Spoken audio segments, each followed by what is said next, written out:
Olha, eu não falei no começo do programa para vocês, hoje nós vamos falar sobre crescimento infantil. E quem está aqui para conversar com a gente é a Maitê Pimentel, endocrinologista. Seja bem-vinda.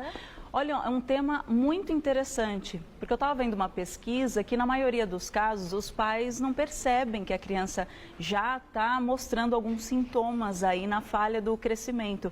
Então eu queria, já começando com você aqui toda a história, eu queria saber o que o pai tem que se atentar. A primeira idade que ele precisa olhar assim e falar, não, é até 2 anos, até 3 anos, o que ele precisa observar logo no início? Então, são vários os fatores de crescimento infantil.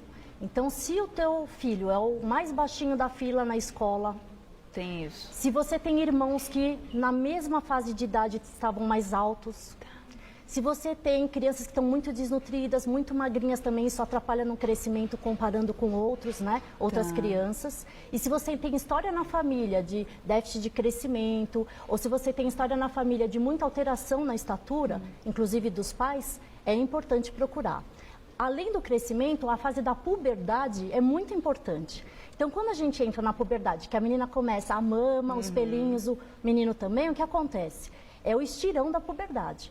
Então, se isso acontecer antes do período correto, pode atrapalhar. Se uma menina menstruar com 8 anos de idade, não vai crescer muito mais. Qual que é o normal para a menina já ter o primeiro ciclo de menstruação? Qual que é a idade mais específica? Depende da família, de quando a mãe teve a primeira menstruação, né, que é a menacne. Ah, que interessante, eu não sabia que tinha relação E de isso. fatores externos, por isso que tem muita... Ai, não pode ficar vendo a dança da garrafa, não pode ver cenas mais picantes na televisão, então, na novela. Então, você quer dizer que estímulo externo também pode influenciar? Olha. E aí, o que acontece? Quando você tem que ver, o crescimento puberal da menina é dos 6 aos 11 anos de idade, mais ou menos. Então, se começa um peitinho, um pelinho antes dessa fase, ou nessa fase já está desenvolvendo, é correto procurar um endócrino para a gente ver os hormônios, porque pode bloquear isso. Isso pode tem ser... como bloquear? Tem. Mas não faz mal?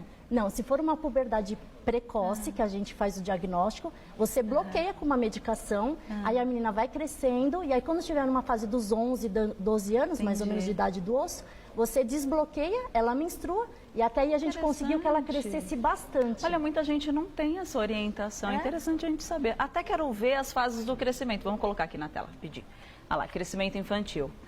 De 1 ano de vida, de 20 a 25 centímetros, isso no ano, não é? A fase que a gente mais cresce na nossa vida é bebezinho. É já no primeiro começo. ano de vida. Aí, entre um primeiro e segundo ano, 12 centímetros por ano. E a partir dos 2 anos de idade, que a gente começa a ter a função do hormônio do crescimento. Nesses primeiros 2 anos, é mais a fase de nutrição.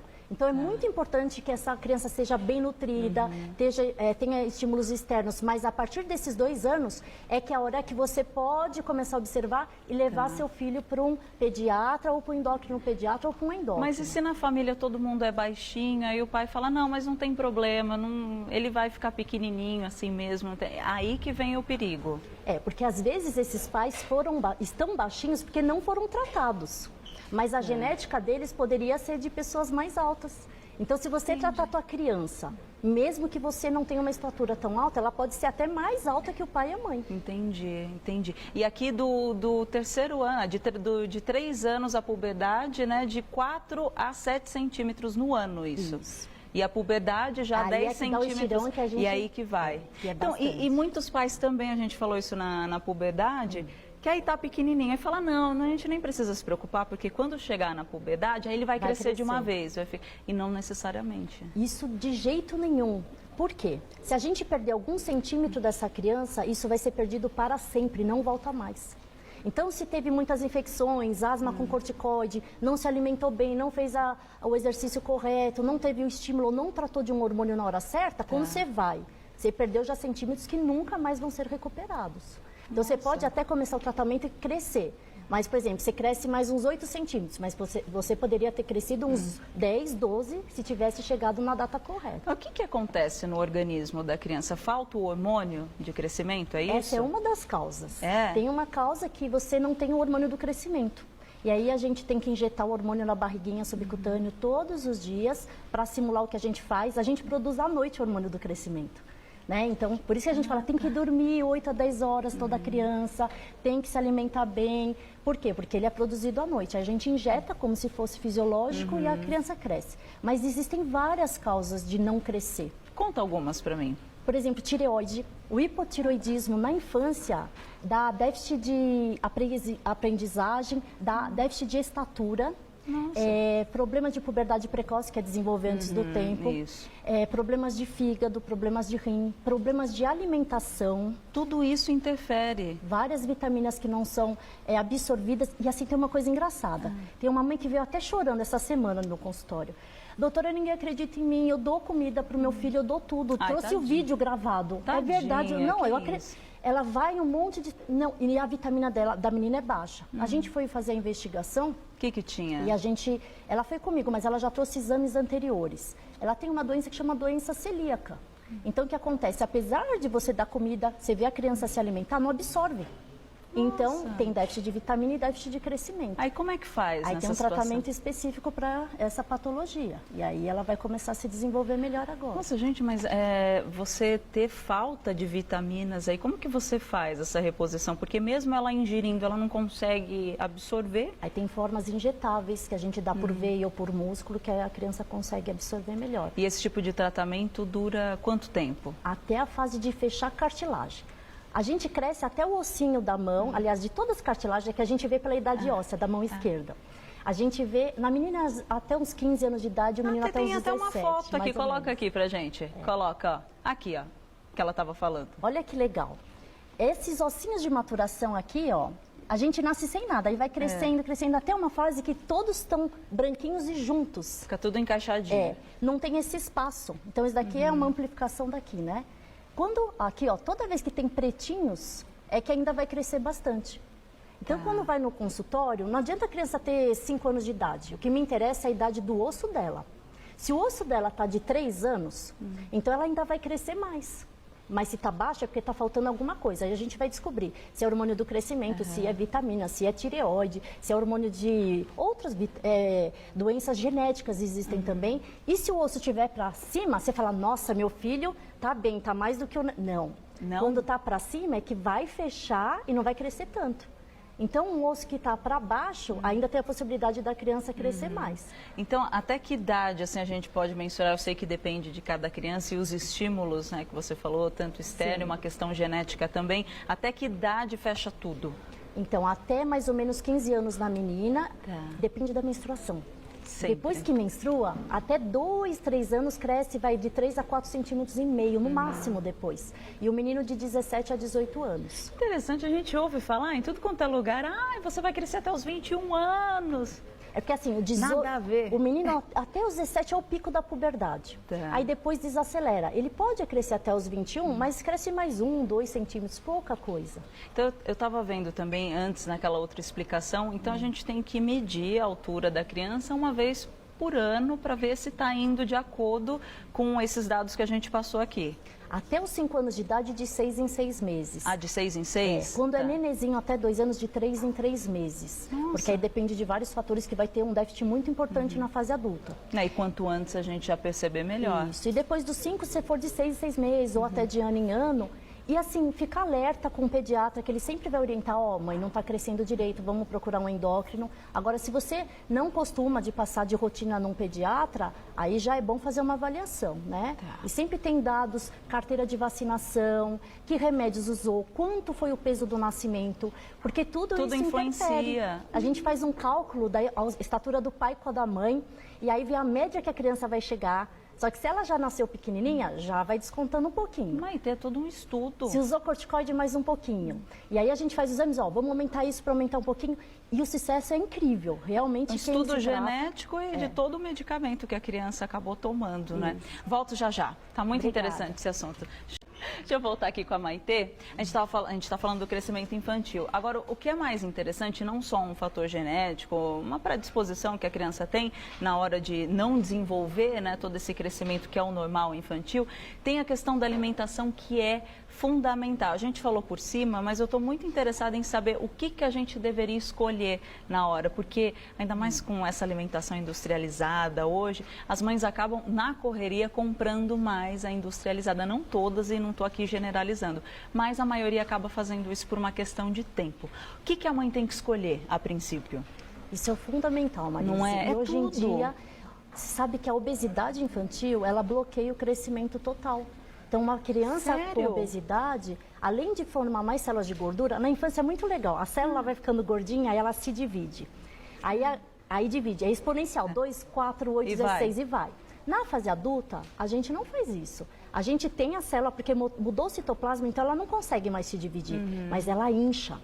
Então, se uma criança tem muita célula de gordura, ela vai ser um adulto com muita dificuldade de emagrecer, porque vai ter uma propensão. E não genético, mas por quê? Porque ele conseguiu formar muitas células por causa da má alimentação na infância. O acúmulo é muito maior do que a gente imagina. Então, tanto a obesidade pode não crescer tudo o que poderia, quanto a desnutrição também.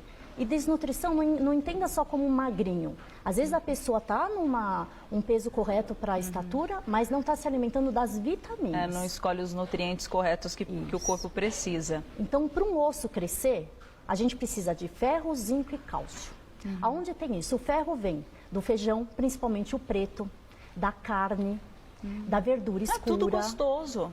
Verdura escura eles não gostam muito, mas tem que misturar. Marisa, tem que enfiar lá. Numa torta, tentar disfarçar. Da beterraba, do suco de laranja, que criança sempre gosta de suco de uva e suco de laranja. Dá para pegar a beterraba e misturar ali no suco de laranja também, ele nem vai perceber. A cor só fica um pouquinho diferente, mas vai. O cálcio, de onde vem o cálcio? Vem do leite, do iogurte, do queijinho.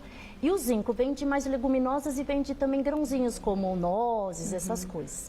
Então, eu falo para as crianças, a gente está construindo uma casinha.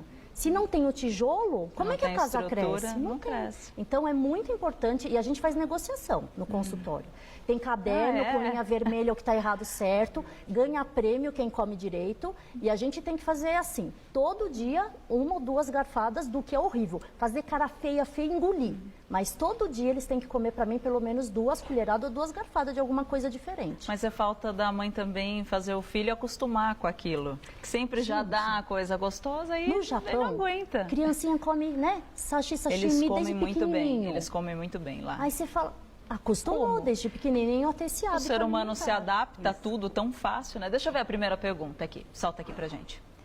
Vamos lá, é o Fernando de São Paulo. Crianças que dormem pouco crescem menos?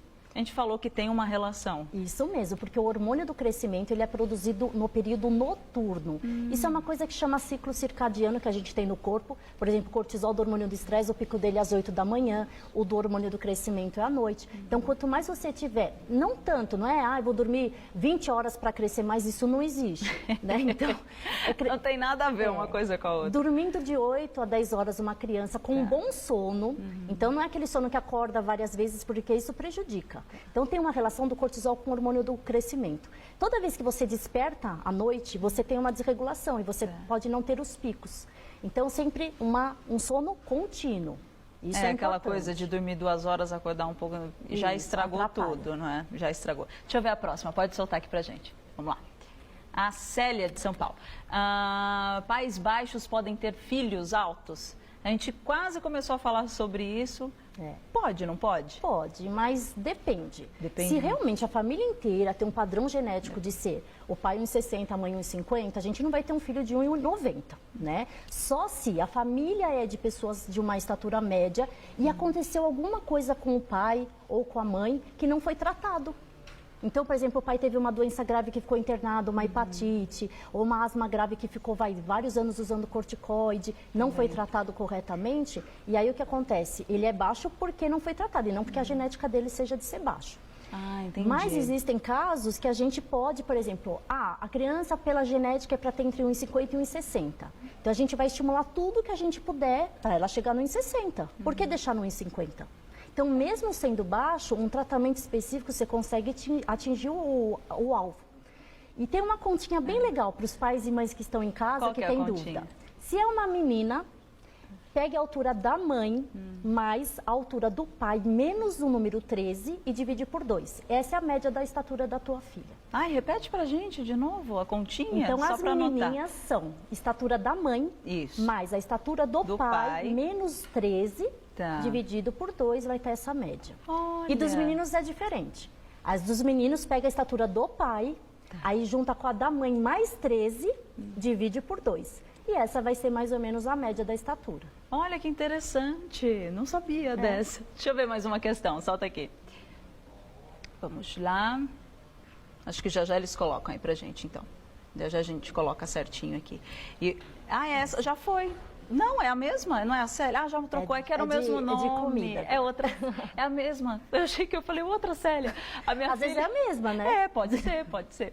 Olha, minha filha não come carne vermelha. Esse hábito pode influenciar no crescimento? Então, como a gente já falou aqui, a carne que tem um ferro incrível. Ferro tem na verdura escura, na laranja beterraba, mas o ferro da carne, ele tem uma molécula, um receptor, que é o ferro M, que é muito melhor para o osso crescer.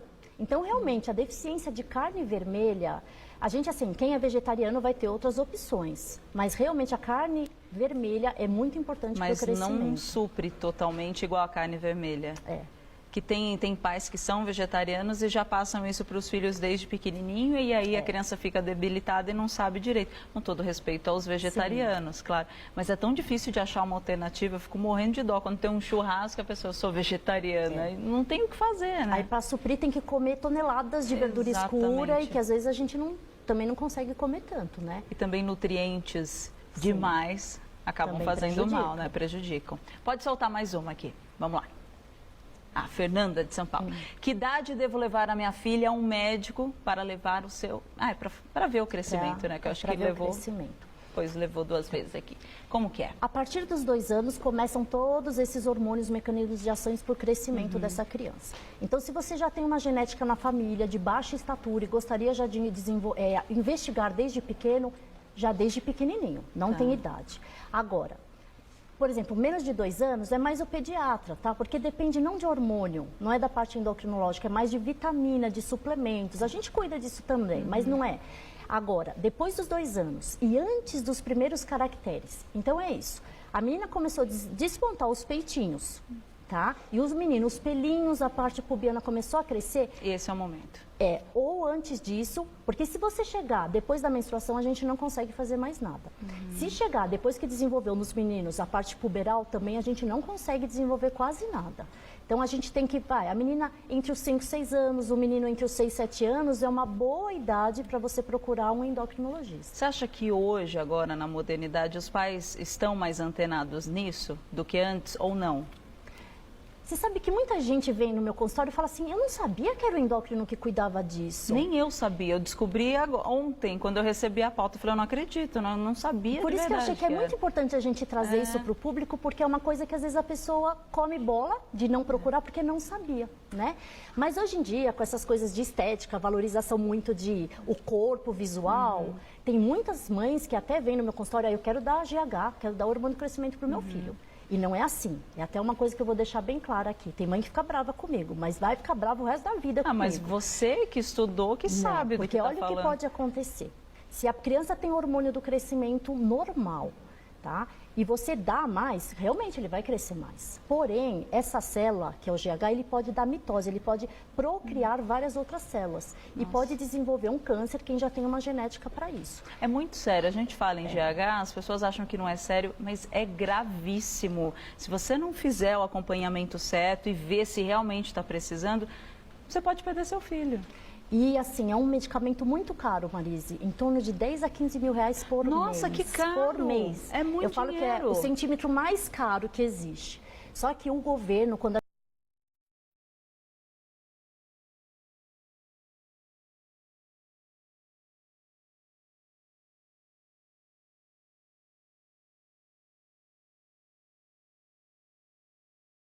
em qualquer lugar que esteja, tem a oportunidade de fazer um tratamento para o seu filho. Isso é muito bom. Isso é muito bom. Isso é muito bom. Soltar mais uma pergunta aqui. Vamos lá. Deixa eu ver aqui. É a Gláucia de São Paulo. A minha filha tem 8 anos e já é bem desenvolvida. Eu estou com medo dela menstruar muito cedo. Tem algo que eu posso fazer para retardar a menstruação dela? A gente acabou de falar isso, mas a gente repete porque é legal dar uns conselhinhos a mais, que a gente falou um pouquinho por alto, não é? Então, a menina, como é que ela começa a desenvolver? Primeiro a telarca, as mamas, depois a região pubiana, a pubarca. E a gente tem grau do 1 ao 5. 1 é quando é impúber, não tem nada, e o grau 5 é o adulto. Então, a gente mostra as figurinhas no consultório, quando está geralmente no grau 3, que já formou e faz um biquinho na mama, e a região pubiana que não pega ainda a região, né, da coxa, é a fase que geralmente as meninas menstruam, M2, 3, P2, 3. Então, antes que aconteça isso, tem que correr para o consultório para a gente fazer os exames, comprovando uma puberdade precoce. Aí a gente pode estar autorizado a dar uma injeçãozinha, que é uma vez a cada 3 meses, dependendo do caso, a dose varia, que vai bloquear. Quando essa menina tiver com 11, 12 anos de idade de osso, a gente desbloqueia e vida normal. Então tem que tomar cuidado para não passar da idade que a Maitê falou, porque aí não adianta mais, né? Não adianta chorar o leite derramado. Se menstruou, eu não posso mais dar essa medicação. Então, aí prejudica a fertilidade. Então, tudo que a gente fizer antes não prejudica em nada. Mas e é tão complicado isso, que tem meninas que a mãe nem percebe que os seios estão crescendo e tudo. E aí tem a menstruação com 8 anos, falando, nossa, e agora o que eu vou fazer? Já foi, né? Já foi. Mais que precoce, é muito novinha. E é uma judiação. Eu também acho. Imagina, tão nova. Para menino, quando a puberdade, a gente fala mais menstruação, que é para menina ter aquele sinal que é a menstruação. Menino não tem isso.